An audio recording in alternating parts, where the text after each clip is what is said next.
Здрасти, гледаш ли световното? Здрасти, да, гледам. Добре, за кой си? За Англия, Защо? защото подкрепям Манчестър Юнайтед. Добре, хубаво, приема се. Имам едно предизвикателство за тебе. Добре. Искаш ли да чуеш какво е? Не. Предполагам, че ще ми кажете, да. Ще ти кажа прякор на отбор, който Добре. участва в световното и ти трябва да ми кажеш кой е Супер. всъщност. Добре. Започваме с червените дяволи. Манчестър Юнайтед. Национален отбор. Белгия в такъв Добре, случай. окей. Продължаваме с самураите. Самураите. Япония сигурно, не знам. Логично. Зелените соколи. Зелените соколи. Да. Да, я знам. Кот д'Ивуар, примерно. Нещо такова. Първата ти грешка обаче много Саудитска Аравия. Третия отбор, четвъртия всъщност, са кенгурутата. Това е логично. Това е лесно. лошо.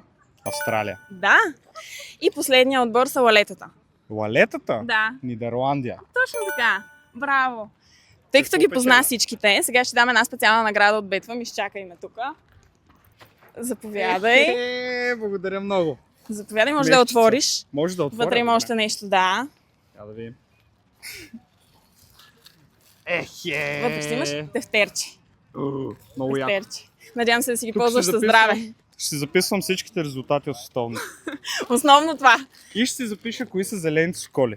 Задължително, моля те. Благодаря ти много. Чао, И чао. аз благодаря. Чао, чао.